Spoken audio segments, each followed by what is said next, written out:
Sadashivasamarambam Shankaracharya Madhyamam Arvimadacharya Paryantam Vande Guru Paramparam Om Om Shwara Namaste Shanti Shanti Shanti.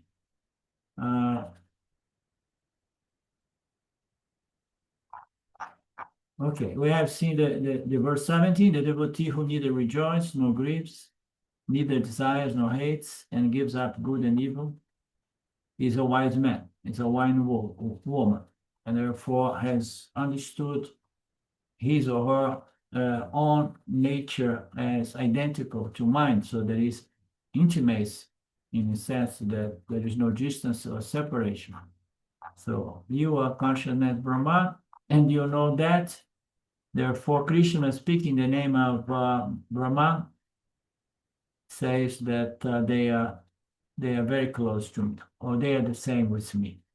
Just I always try to convert the time, space, and experience language into knowledge, identity language. You know, it's very important so that we can make good sense of many of these passages in every text, you know, including the Kaivalya. There are many passages that they use the language of space, time, and experience, and some mystical terms as well. But I keep editing to make better sense. So we have seen that the example was Dasarata's, the king. He had to give in to the desire of his second wife or third wife, and then his family, his son, which is Rama. He was meant to be the king, and he lost his status, his position, and then his own brother was so mad that wanted to cut the head of his father. You know? So we are bound to be angry at certain moments in life, but the anger should not cloud the discrimination power, or at least not too much. Or at least I should have sufficient discriminator power to know that I'm losing it, that my discriminative power is being clouded and my emotional personality is taking over. When the emotional personality takes over, it takes over at the cost of our Viveka Shakti, as always. So that I can tell now, I was extremely angry, I'm extremely angry, I feel like exploding, so it's better I move away, I don't say a word, and so on. Therefore, I should have that much balance to postpone my words and deeds if I'm angry or irritable. I will postpone my response, says Swamiji. That much balance is described as inner space. Is the space, as I have put yesterday, it's a certain distance between myself and my mind, my emotional personality, mainly in this case, you know. My emotional personality is going out of balance. I have enough objectivity to control what I say and what I do. Person is driving a car. We have seen this example. It's better not to drive a car when we are too excited or too depressed. Similarly, when I'm driving in my life, often we get emotional upheavals, but I should have sufficient balance. But now my mind is not sufficiently all right. That let's be careful with what we say and we do. Okay. Nobody says you should be free from any emotional disturbance, says Swamiji. Krishna only says be aware of it and when it comes, and be careful. That's called now being carried away by joy and sorrow, okay? Harsa and Sokha. So if you are too excited or too depressed, you know, be aware. Similarly, Nadvesti, that means freedom from dvesha and means freedom from raga. So relative freedom from raga dvesha means freedom from binding raga dvesha. We cannot live without raga dvesha. We cannot live with our tendencies. Tendencies are part of human experience. We have our own vasanas, tendencies. We better try to treat them in a way that they are more to the positive side and they never become binding. Otherwise, they are going to govern my life and I'm not going to be able to adjust them. So freedom from binding desires, fears, expectations. Expectations comes with desires, raga. And then out of raga, you start expecting things you are working for or you wish for.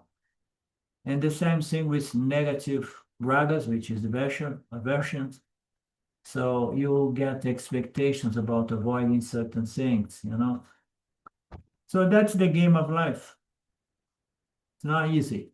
We are bound. This is called samsara, to be pushed, to be being pushed around by our tendencies, our vasanas, desires, expectations, fears, and so on.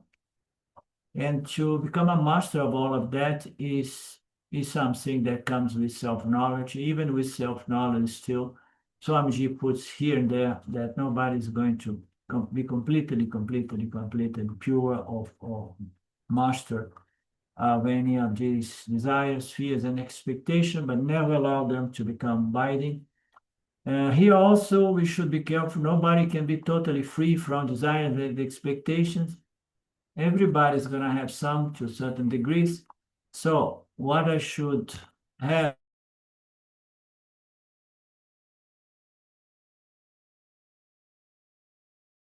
be in my old age, we all have expectations. It's natural. Krishna himself tells in the 4th chapter, Indriyasya, Ragadvesha is natural. You can easily find out if you go to the buffet. So did you translate this Sanskrit phrase, Lynn, please? It says that desires and fears are well established in the sense organs and their objects. Yeah. Yeah, definitely. And we have to remember the sense organs. They are they are instrument. The mind is the instrument, the intellect is instrument. But if we want to look into the sense organs are there in between the physical body and the subtle body. Okay, it's a little bit more dense. Okay, so the intellect is the finest instrument within our subtle body. So, yet, if you want to master your ragadvesha, you have to use the intellect to somehow regulate the sense organs. Sense organs, what I'm trying to say, sense organs are even more inert fundamentally. I mean, the only power we have to become master of this body-mind complex is through the intellect, because the intellect has two natures, basically. Everything has true nature, but in the intellect, the second nature, the true nature, the original nature, the superior nature, can be recognized by the very intellect. The sense organs, they are a little bit more stupid, let's say, because they just going to follow, it's program, it's binding tendencies. But the intellect can look at that. Why? Because it's shining with consciousness. Consciousness is blessing mostly the intellect. So any betterment, improvement, refinement, and mastery developed through this machinery is only possible in the intellect, because the intellect is just like boom, shining with consciousness, with reflected consciousness. Okay. So it all comes from original consciousness, but the intellect has its reflection, and then it allows us to be self-conscious and then reflect upon itself and the entire apparatus below itself. And so that's what I meant to say. And that, as you said, these sense organs, they are the bragged vesture of them, and they're running through the object. Can you repeat again, please? Desires and fears are well established in the sense organs and their objects. Yeah, it's really hardwired. You know, this sentence, as you say, it does not give any connotation of being self-conscious, the sense organ, because it's just a program, it's established, they are all binding, you know, and the more binding they are, so it's only up there from the intellect that we can turn binding, yeah, raga into non-binding. It takes quite an effort, as we all know. Raga is nature, you can easily find out. Yeah, if we go to an Indian buffet or dinner, there are so many dishes, and you end up overeating. It's natural. So, especially if you don't pay, you eat as much as you want.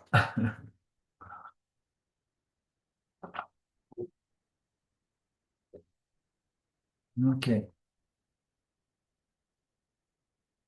Discrimination. To find those sweets that you shouldn't eat anymore, you know, or eat with moderation when there is so much available. In fact, if you take gods also, even they have God, for each devata they will have, they will devata, they have their likes and dislikes in the Puranas and so on, they describe, no?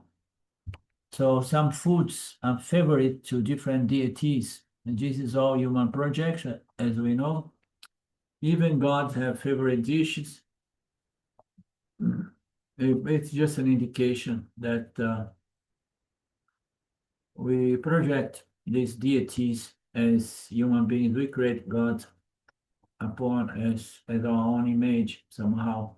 You know, until you understand the true nature of God, which cannot have any image. That means what? Lalita also has got raga. Okay. Therefore, Vedanta says, okay, have your expectations, but be prepared for their fulfillment and well-known fulfillment, because only you can plan for the future. But you cannot control your future. You can control not your future, as we know. Since future is not under our control, we should be prepared for no fulfillment. This is no expectation. So, how to live without expectation? So you have to be very, very, very wise, well established in the knowledge of Sagunishwara and Nirgunishwara to live with least possible expectations, and say, if your soccer team lose, you don't feel bad, you know, even though you have an expectation because it was winning until extra time, and then the other made 2 goals and you lost it, or at least something like that. Hope for the best, be prepared for anything. This farsightedness, this mental preparedness, this shock absorber, having that is here referred to as diversity and concassity. Is that the same word that appeared before? No. It just means neither hates nor desires. Okay. Yeah.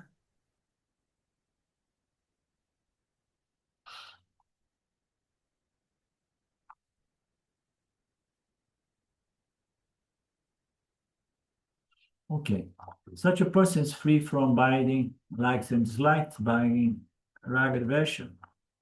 The one who has given up punya and papam, in the verse it says that favorable and unfavorable circumstance, leaving it all to Shwara, means punya and means papa because from Vedantic angle, punya and papa both attachment to punya papa are still bondage. Any binding preference, let's say, brings bondage. No doubt, punya will give svagaloka, okay, whatever, on the mystical side, or even punya day to day as we experience life. It gives more peace of mind, more satisfaction because circumstances are more favorable. But Vedanta wants us to understand that circumstantial punya you cannot rely upon because it changes. The field, the environment changes, and then punya turns into papa. Therefore, circumstantial punya also brings bondage. You have to be like the guy who is not elated or not depressed before punya and papa. Yeah? So without going to the higher locus, we can just observe it in our day-to-day experience of life. Even that is considered to be bondage. Okay. Since punya is finite by nature, so punya is finite, it changes, and it's just a fleeting experience of punya. The mind starts changing, and the circumstances start changing. Again, this punya, when the self-knowledge gets more established, one has this knowledge available to avoid, attachment to favorable and unfavorable circumstances, because we know circumstances change. The body is health today, but it's not going to stay health forever. It changes. So the economy is good now, but it does not stay good forever. It goes up and down. Everything goes up and down. So punya and papa. And there is no need to get this desperately attached to papa. Imagine that it will never pass because everything passes as well. It gets exhausted. Punya and papa, they do get exhausted, leaving us high and dry. So we say punya is a gold shekel, papa is a narrow shekel. Any doubt about this angle of understanding in respect to in which way a good life can be a golden shekel, a samsara conditioned by good circumstance, punya, a good yoga, and so on. So I often say that good circumstance to help the mind to be more sattvic, more peaceful. But then the purpose is not just enjoy that circumstance, but take the advantage of having a more sattvic mind, because not dealing with conflicts and difficulties and cries all the time. The mind is in a better condition to grow spiritually. That's why there is a saying that suggests that yin yoga is not good when we come to Kali Yuga, because Kali Yuga, the circumstance of the world is not good. And then the environment is such that people's mind is not as sattvic, and Vedantic study and contemplation is very subtle and requires a mind that is very contemplative and subtle as well. And when things are really bad, the mind is impacted. So meaning to say there is a certain knowledge that establishes the mind beyond the need or the prison or the dependence on favorable circumstances, because they do change. So therefore, punya is good, but it's like you can go to Italy or France and face incredible, beautiful sweets, desserts, class, balanced, such a beautiful. But don't get a big vasana to that, because otherwise you may end up having diabetes later on.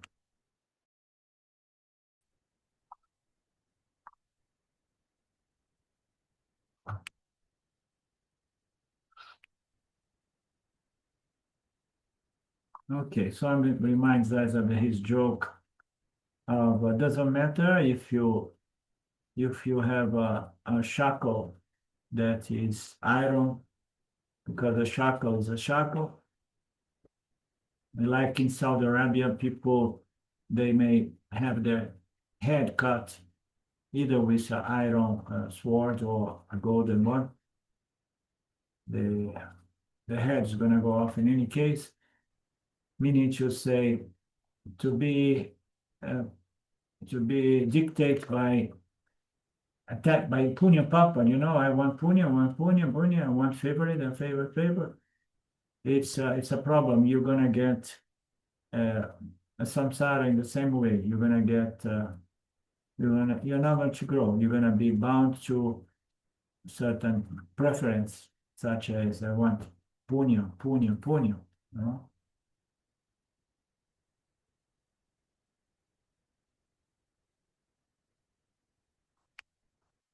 That does not mean he does not do punya karmas. We always try to do punya karmas in spite of our limitation. These people, which are the favorite people of the Lord, because they are wiser than most, these people will do punya karmas in any case, but these punya karmas are not done for the sake of punya results.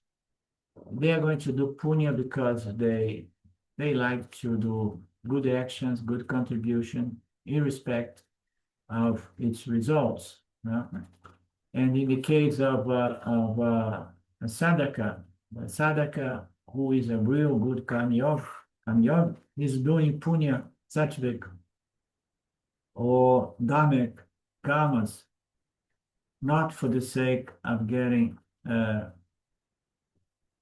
positive results, or not even celestial lokas after death, after life, but is doing that for chitta suddhi, okay? So, or yana and nista, so a hard and fast conviction of self-knowledge, let's say. So you do good actions because you know the good actions keeps your mind more sattvic. You don't want to do that just to get favorable results. You're doing that because now your nature becomes, to observance of dharma, let's say, so that you don't hurt others and so on. You can do the same karma, noble karma can be done for punya. Noble karma can be done for yana and yananista. Okay, so we can do some dharmic karma. We can do for worldly gains, yeah? But there are some noble dharmic karma that we do for purification, and others are done for yana nishta, conviction of self-knowledge, fortitude of self-knowledge. So we can look at it from different angles. So we do things, and what is behind our actions, what we are aiming to. Oh no, I'm okay. I'm just doing this with no expectation, no desire. But if anything, I just want to purify a little bit more. I already have Atmiyana. I want my knowledge to be more firm, and I want to live more and more in harmony with Dharma. So these people never do karma for either punya or papa. These people, the wise guys, they are the dearest to me because they have certain spiritual wisdom that makes them realize that we are all of the same nature, Satchitananda Brahman. He's the same, verse 18, he's the same, she's the same toward friends and fools, as well as in honor and dishonor. It's the same in cold and heat, as well as comfort and discomfort. And such a person is free from attachment.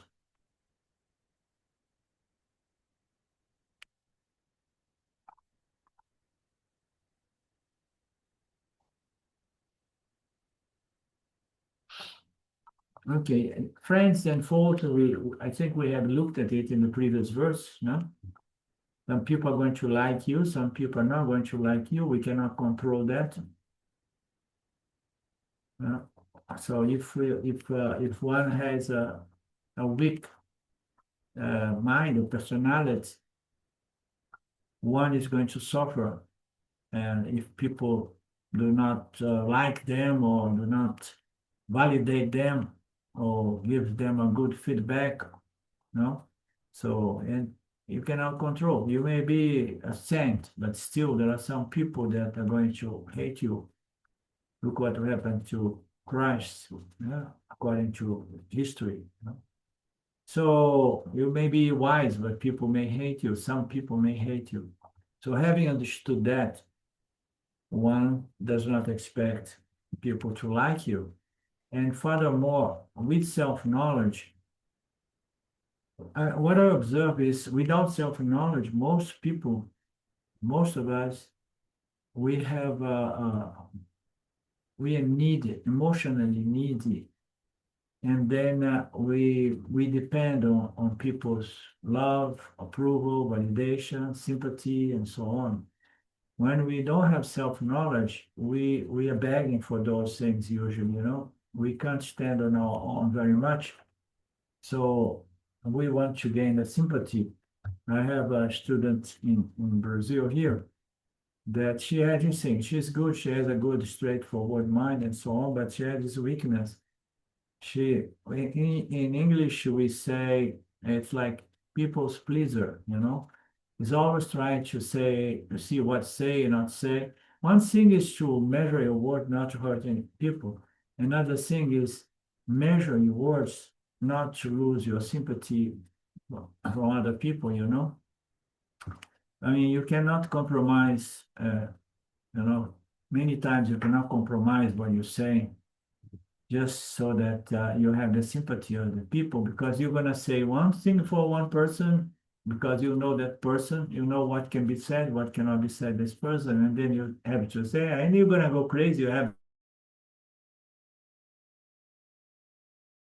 so that you don't lose their appreciation and sympathy. So when we are stronger, we don't care much for those things. We may care not to hurt people, but not to be all the time walking on eggshells, as we say, no? Eggshell, to not to not to get people upset with you. And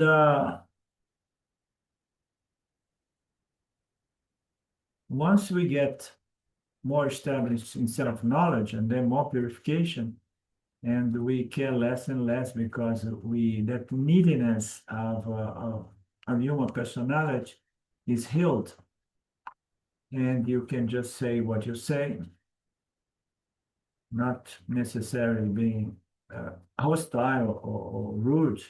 Okay, even though there are some Yanis, some of them I was in their company for a short period of time. Some of them can be even rude. It's in their nature to be a little bit rude. But no, you be nice with people, but yet you don't have any problem if they don't like you.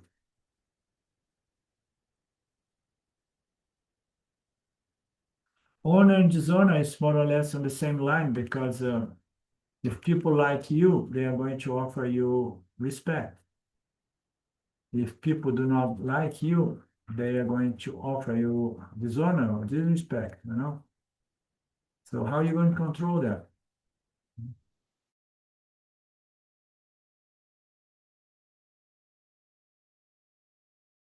On people's sympathy, people's honor, dishonor, respect or disrespect, because if uh, if you're going to deal with people because they offer you honor or respect, we have to remember that that can be taken away at any time.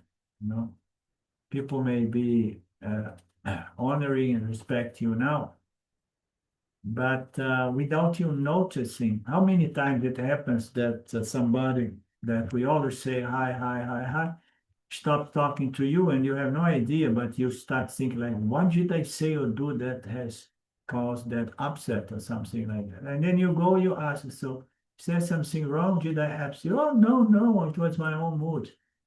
But a lot of the time people are going to say, no, no, I mean, I did not like this and that and so on. Very rare people confront and open their mind.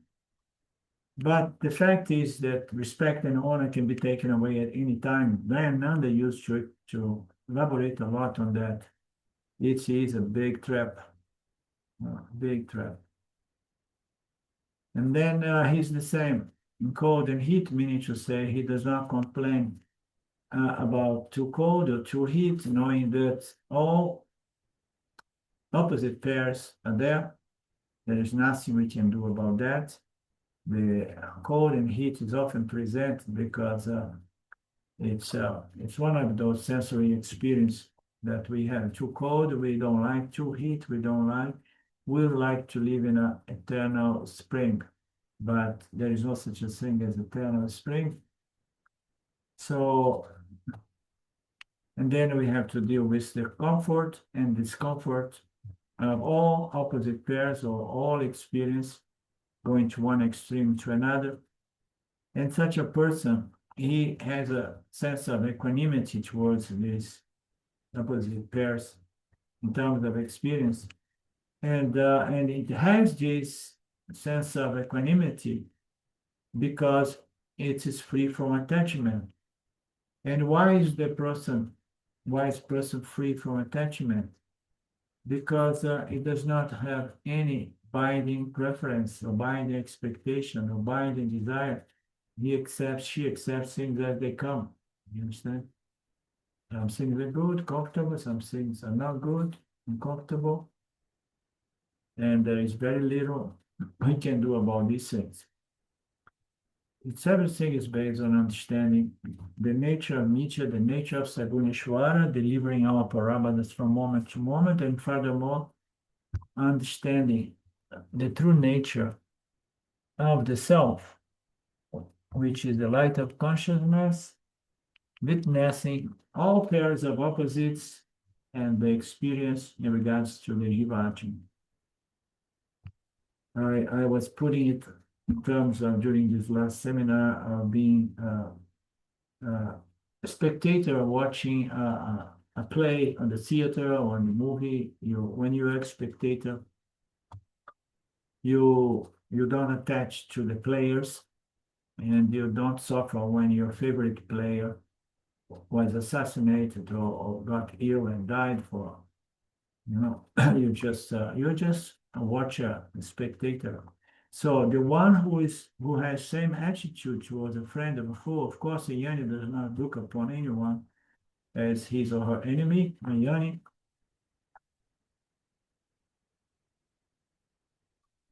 is it the part of the text we are? Yeah, no? Or I went to back, no, no?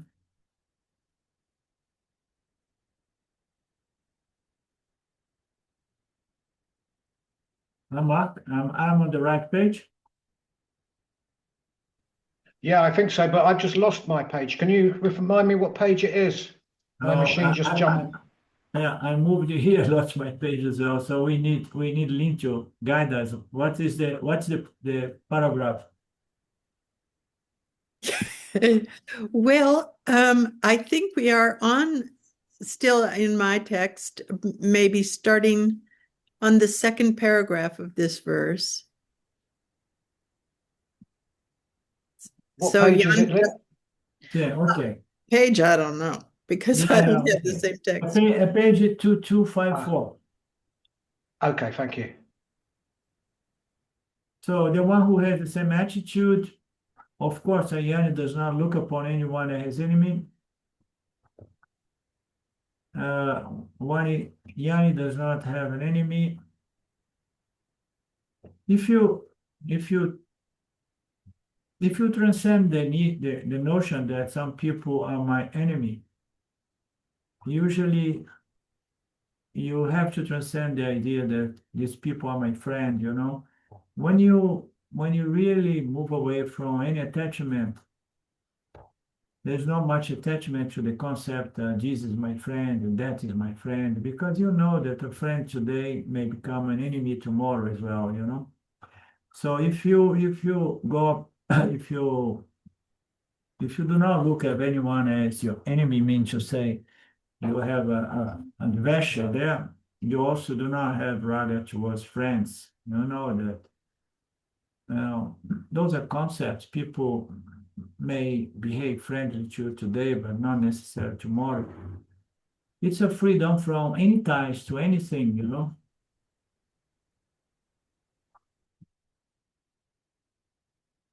One does not look upon anyone as inimical,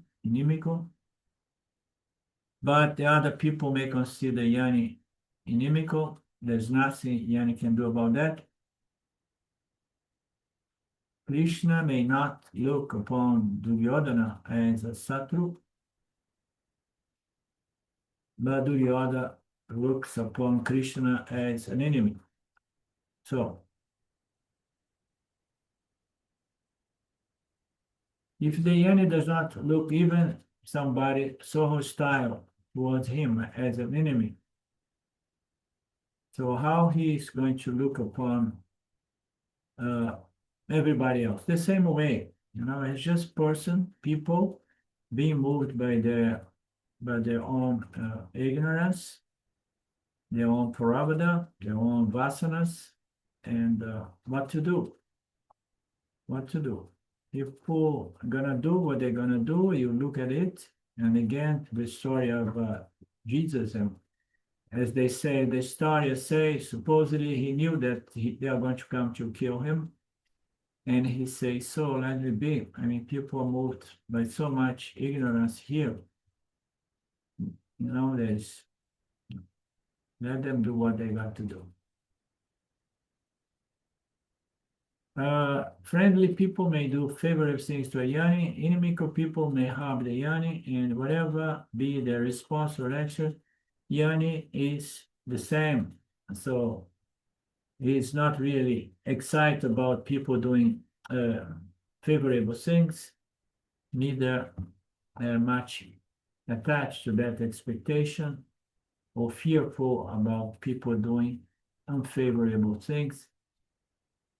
What is Samatyavan? He does not have binding aversion towards those two extremes, you know, people doing friends doing favorable things or enemies doing unfavorable things.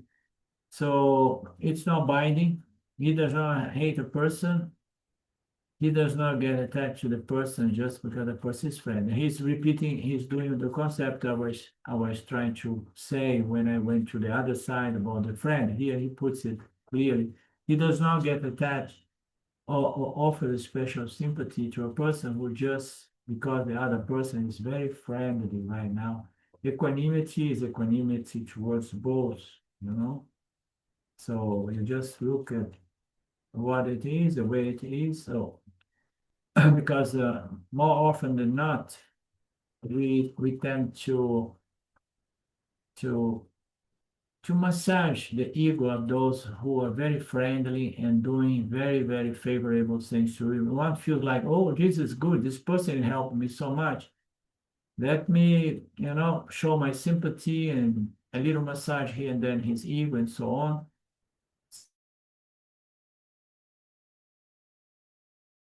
As with equanimity, does not offer a special sympathy in any case, you know, or does not offer a special antipathy or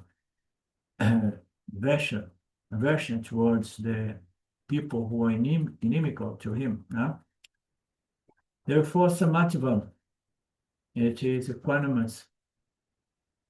And then some people, I mean, I experienced some of this with my Brazilian people. You know, this reminds me of something that happened with this group of ours in English at the beginning, 4, 5, 6 years ago. And some people start, one person specifically left the group saying that she felt that it was too cold and the Sangha was not very cozy and accommodating because, if some people is suffering, everybody should be suffering together and should be, yeah, bah. Because somebody was suffering and nobody was making a deal about suffering. It's like Mark going to talk to Ramji about his mother who died and say, oh, what do you want me to say? You're going to die as well. So things are what they are, and they found this person, especially found it strange that somebody was getting a hard time. And it was not all over, say, oh, poor soul, let's talk about it, let's say this, let's say that. So it's not that the wise person is cool or indifferent, but he has to understand that we cannot do much, we can give our attention or love, but we cannot lift people up, mostly. We can share this knowledge, share our presence, our dharmic, sattvic actions here and there. But if somebody is doing good actions to you, so that's good. If somebody is not doing good actions to you, so it's all good as well. It's good when it's good, it's good when it's not good. More or less on those lines, as Ramji used to say. Then does that mean that the Jnani will put up with nonsensical words and actions of the enemy? No, not necessary. He does not have binding adventure toward an enemy, but he knows how to defend himself, let's say. So Jnani will strongly criticize an action which is to be condemned. This is another thing. The Jnani is going to criticize any action which needs to be condemned. An action which is not, must be disapproved. And if an appropriate step should be taken, the Jnani is going to take it. So I'm going to share again a passage that happened with me lately. There was a guy in our Brazilian group that 5 years ago or so, he was moving away and so on. And I always got the impression that he was a scholar and he had some knowledge. And then I invite him to begin another study group. And then he started with the books of James. And he has a good analytic mind. And it was going okay. And then I praised him. I said, that's very nice and good and blah, blah, blah. And he started tripping. And then he became a problem for me. And what was happening is that people within the group was appreciate and get attached to him. Now, he was present the teaching here, on more on the entry, a lot of psychological things, more on the psychological level, especially with the books of Ramji and so on. And people find it good because people are more on that level. And I say, that's good, let him do that. But many things he was saying, I was not happy, but what to do? People find value, let's leave it. But then the group started growing. And he started putting out very, very clearly that that self-knowledge is equal to intellectual, academic self-knowledge. And he started behaving in words and in between the words. And everybody started believing that he was a Jnani. And a lot of people are getting excited because they say, okay, it's very simple. It's just a question of understanding it intellectually. He was passing it very strong. And I was trying to see how I'm going to get rid of this guy. And I knew that he was going to have a setback. And it did have a setback. Some people contact me and they were, even someone told me that it was, I understand why you did that, but it had a very bad impact in the group. But so what? And a lot of people were tripping, thinking that I was envy or jealous that some people, appreciate what they're doing. No, I was trying to protect the interests of the group because he was saying things which have nothing to do with the teachings of Sampradaya. He was even beginning to present them the Advaita Vedanta to show people how much knowledge is there, and he's going to share both sides, and so on. And he's just an academic with very little knowledge of the scriptures, and his ego made him lose his way. And I had to push him out, and people in my group were not happy with me. You understand? And now in this seminar, I had the option to put it here and there. I took the chance, the seminar, to present again and again, not talk about his name directly, but the situation, such as to help people to understand why I did that, to protect people's interest. But many things I did in the past made me lost the respect and sympathy people had towards me, But I had to say what I have to say because I either say or otherwise I never say a word, going more in the style of Ramana Maharaj, staying silent to avoid any kind of trouble.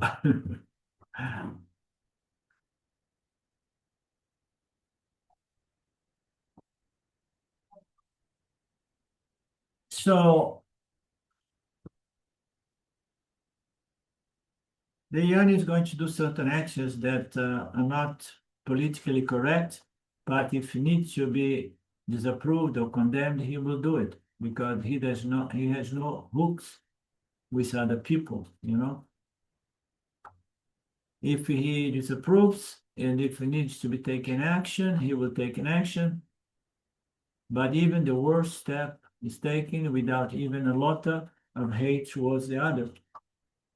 The aim is not the other person should suffer. The aim is not in suffering, but the aim is that the other person has to be correct. Well, back to my aim was to protect the mind of my students in Brazil because they are being misled from someone within my group.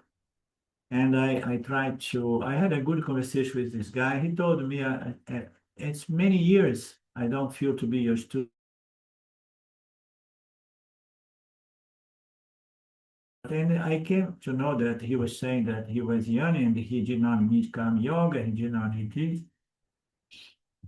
And it's funny because one of this person was here. It's a good student I have, and she was asking me, but that person, that is a Yanni. I said, I don't know, but that is, because people they project these things, Oh, that person, he never asked any question. He must be a Yanni, Or that other person, And so they have this fixation that they want to get Atmayana and possibly get a certificate, not understanding Atmayana is an inner kind of event, or it's not an event, but it happens now in time as far as one is qualified. But it does not provide one any new status. It just provides more wisdom and more emotional balance. And why that is because people say, if this, and these people are, and then I am as well, or I can be next week as well,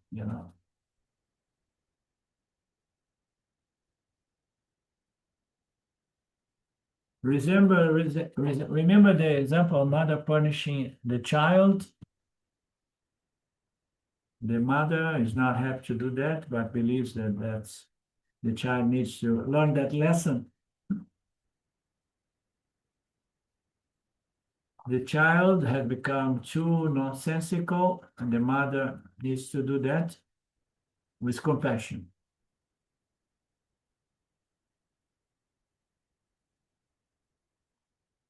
And that is why when the Lord kills I was saying before that the the Yani or Arjuna or you go to war, you do that to see if you can correct the other. I mean, in the Mahabharata, the result was killing everybody in any case. But in day-to-day experience of life, you can say things that are not politically correct just for the sake of Dharma, holding the Dharma, not letting people get away with too much Dharmic notions and actions. But more often than not, nobody can be really corrected, because it's difficult to correct a person, A person is going their way, and then you say, man, in respect to this guy, I did not conclude that line of thought. I had a good conversation at the end. I told him, man, if you want to rescue this relationship with your ex-teacher, be my guest. I'm always open for you and this and that. And he was happy, but my take, my opinion, his loss, his way was his evil.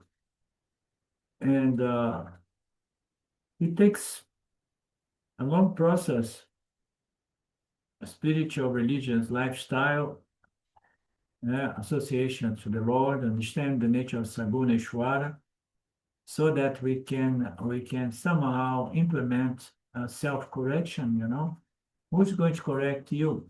We see people going to prison to be corrected. Even children, it's not approved that if you punish your child much, he will be corrected. I don't think there is evidence that really brings about correction. Fundamentally, you may offer your example, and then you may offer an environment in which the person can grow spiritually, religiously. Yeah, and I see it also as once you are part of this lineage of teachers, you have this profound responsibility to maintain the purity of the teaching. As well. Yeah. As well. It went on for years and years. I was it was become a problem for me, and I said, I don't want to deal with this problem. I have enough problem. And then I stopped for years. I stopped even open one of his videos to see what he was saying, because it would irritate my mind. I said, oh my God, how am I going to get rid of this guy? And then it came to a point, too much is too much. And I announced to a few people that I was going to squeeze him out. They freaked out. And then I just did and informed them and everybody else. Anyhow, I have to protect the teachings as well. There is a passage which is very beautiful that says the scriptures protect me, held my hand, and took me out of samsara. And now I have to protect this sampradaya as well.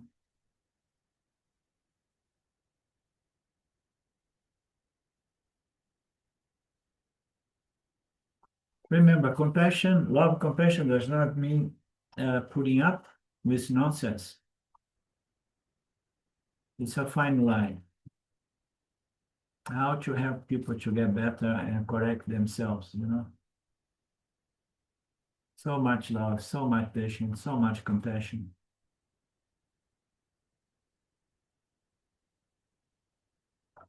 We have to try to take steps such as the steps of Yani with much compassion and appropriate action.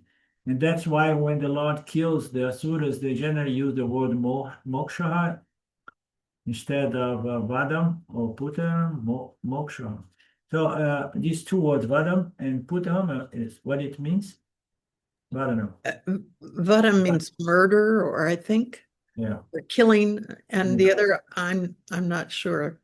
Yeah. Utana, I don't know. Putana moksha, because this moksha here, it does not mean freedom from samsara completely, but it means freedom from your dharmic action, something like that, It's putting an end to the dharmic lifestyle and action of the other, possibly offering a correction So that's going to be freedom from adharmas, dharmic actions of the asuras. It's something. This moksha means that.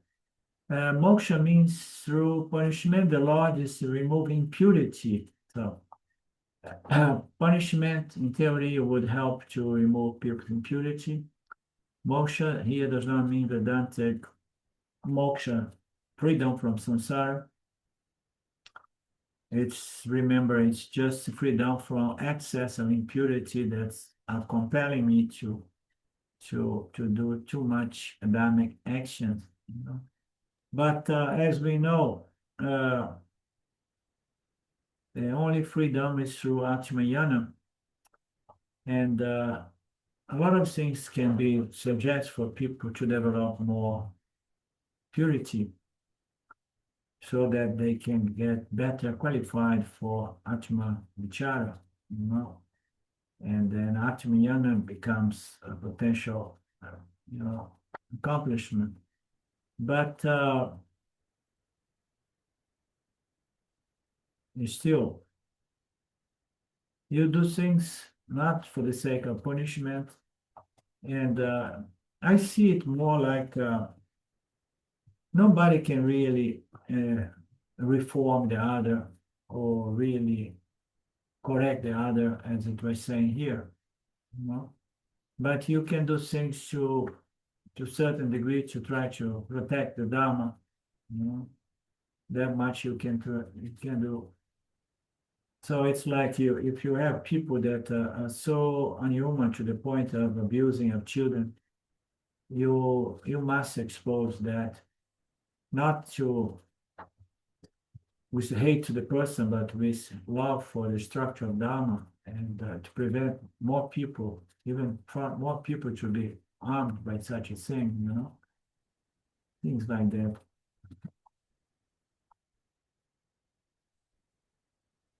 Fundamentally, Ishvara is going to take care of everything. The Lord is removing the impurity of those people, destroying the asuras. Moksha does not mean Vedantic moksha.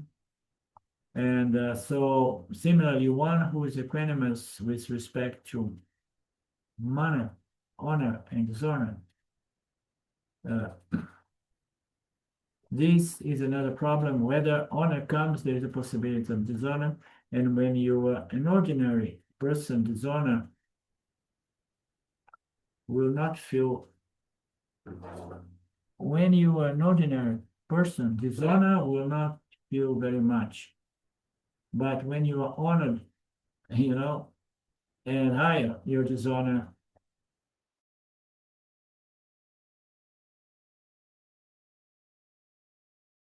reputation. One time I was talking to James about reputation. He was concerned about reputation, people attacking his reputation. And then I made a comment, so good for me. So I don't have any reputation, so nobody can hurt my reputation, So I'm nobody, and I don't need to try to build any sense of reputation. Reputation is in the hands of others. It's not me, the people's opinion about me, it's in their hands. When the honor goes higher and higher, the fear of losing that is big and big, and there we go. More chains, more shackles, more samsara, more dependence, more attachment. Whether you like it or not, honor and dishonor are not under our control, of course not. So any person can spread stories about you, and we cannot do anything about that. I have another friend as well that went mad with so much story that was spread about him. And I was trying to calm him down, let it go, let it slide, and so on. But he couldn't let it go. Too bad.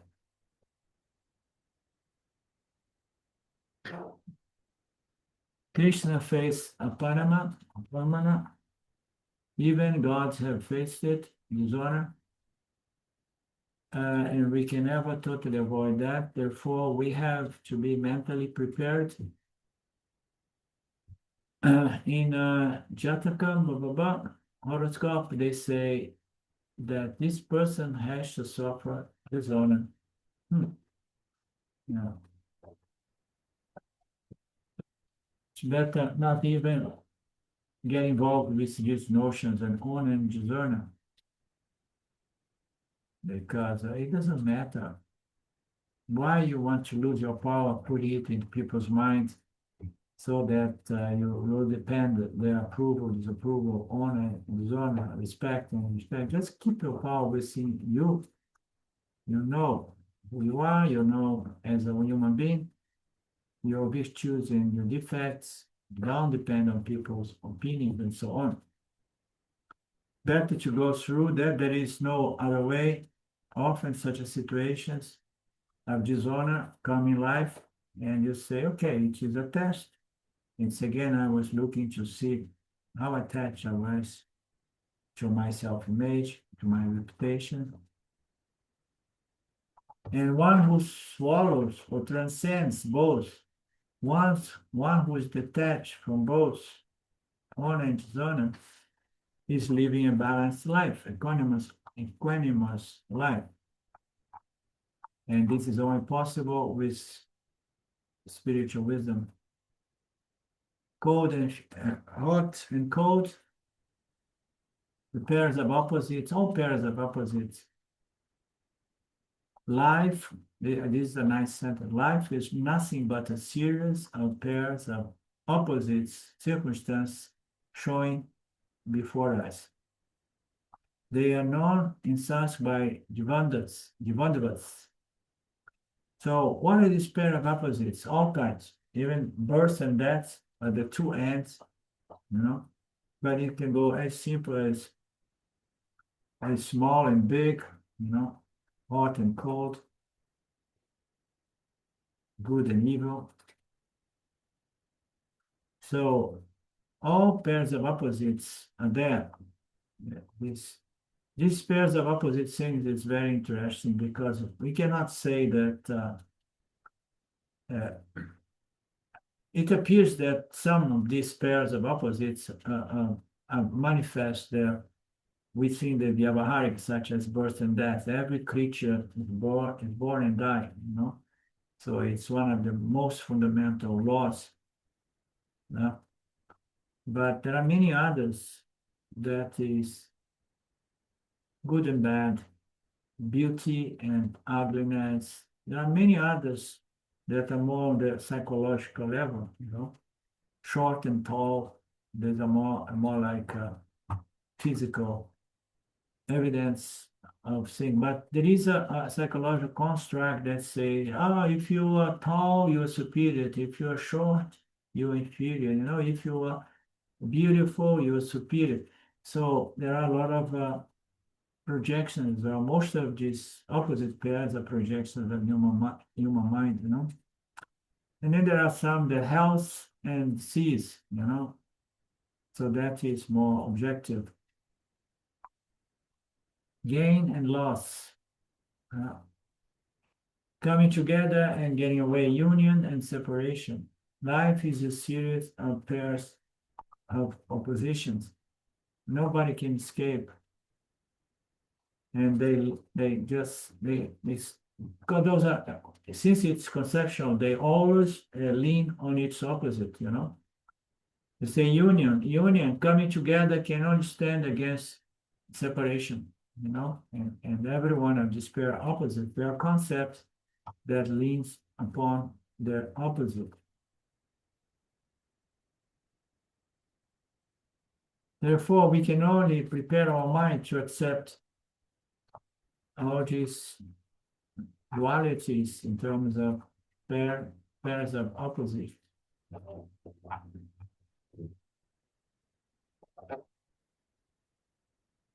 This is the shock absorber that Swam says, getting our minds prepared for anything, good and bad. Punya Papa, it says everything, Punya Papa. It's on a bond I put every favorable signature called Punya and then unfavorable Papa. So the ultimate pair of opposites, let's say.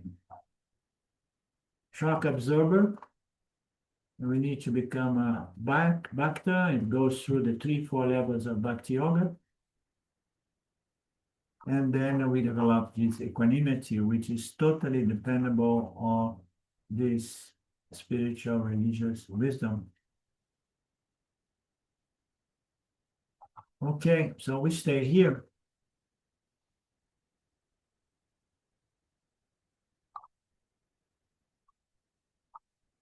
And are